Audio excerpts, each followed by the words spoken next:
24/7 Business with Nzinga. Thanks so much for staying with us on Hot Business. So I saw a headline earlier on today that Isaiah Mhlanga has left his role as chief economist at Alex Forbes and gone to R&B. And it reminded me of a stat that I saw that said that January is the most popular month to quit your job. I'm not saying that he quit his job. I think he actually got headhunted by R&B, but I thought it was interesting to take a look at how people behave in the job market in January. So tonight I'm speaking to Greg Freed, who's the co-founder of Skillfully. Greg, thanks so much for your time on Hot Business this evening. Just tell me more about the figures around people quitting in January and why that is. Hi, Nzinga. It's great to be with you this evening. Well, January is the most popular month. In fact, we've passed the peak time, which historically is the 21st of January for people quitting. Mm-hmm. Why is that?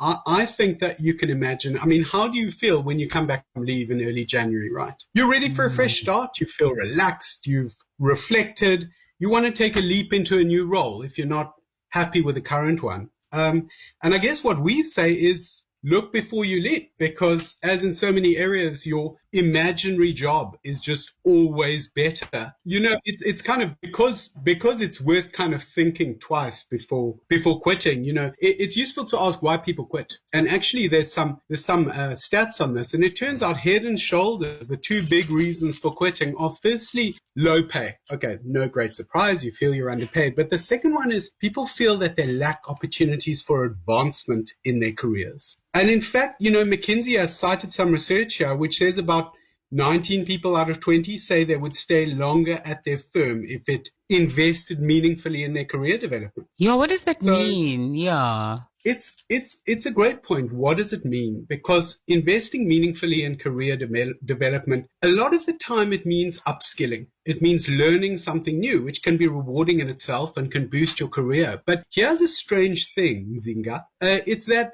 upskilling by itself frequently doesn't work. You know, a lot of South African firms are very aware of the need to upskill. They understand they don't want employee churn. They want their good people to stay. They want to bring new skills on board, but frequently that upskilling doesn't work. And the reasons why it doesn't work are very interesting to us at our company, skillfully.co.za. And that is what Skillfully is for, is remedying issues in the kind of upskilling market. Greg, tell me more about those issues. Why? I would assume that if you're an employee, you get upskilled, it's good for you, it's good for the company. Is that not correct? Look, that seems right. It is basically right. But a lot of money is misspent on upskilling.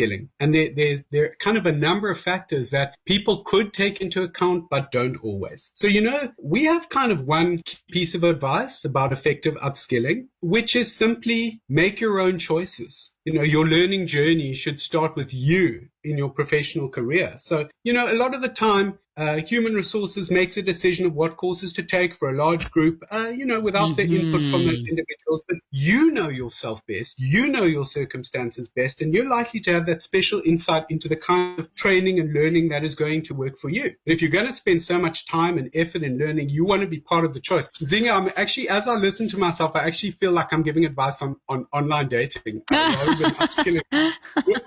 You know, what I'm about to say kind of emphasizes that, but you'd really be surprised how people jump into a major commitment before seeing what else is out there. And you warning that the grass is not always greener. We know that for dating. But when it comes to the job market, and especially the frustrations that you've spoken about, Greg, you come back from holiday and you're just like, I actually don't want to be here. I don't want to be here. And, you know, the thing is, you know, South Africa is obviously a very tricky employment market. And many South Africans who are fortunate enough to be employed justifiably feel concerned about whether they'll find another job, even if they're not satisfied with their current employment. But there are certain areas, you know, in professional services, for example, where people have some skills which are much in demand and they can make the leap. You know, headhunters welcome their details. They have other opportunities. But, you know, as we said, it comes at a cost for them, also comes at a cost for employers. You know, that employee churn is no small thing. So that's why we kind of like to think about upskilling as another option, kind of developing yourself with the help of your company. And that doesn't involve just, you know, making your own choices, but thinking about all sorts of other things. For example, content. You know, if I'm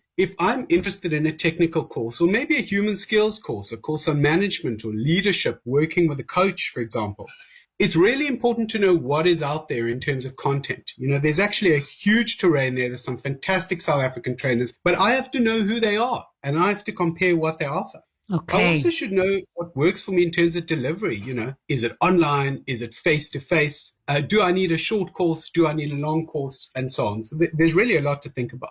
Just tell me more about the Skillfully training platform and what it does for employers and employees. So in essence, we are there to make life easier for everybody. We looked around, we've been trainers in financial services for some years ourselves, and we looked around and we saw this is a market that is not efficient. Informationally, it's very difficult to know who is out there, precisely what they offer, which training companies and which courses are really excellent. And this is for a range of courses, right? This is for technical courses, it's for communication, leadership, and so on. And so Skillfully is a kind of marketplace where we have curated, we found really outstanding courses from many different trainers, a great range of them. And, employers and individuals who work for firms, particularly in financial services, but, there's a lot of interest to people more generally, can come onto Skillfully and at a glance see what is available. The idea is to make it super clear so that if I know myself and I know what works for me and I think, okay, I just want a couple of hours, a few times a week, I'm interested in convenience, it doesn't need to be face to face, here's the general area, I can very quickly hone into what is good for me. And I get great reporting.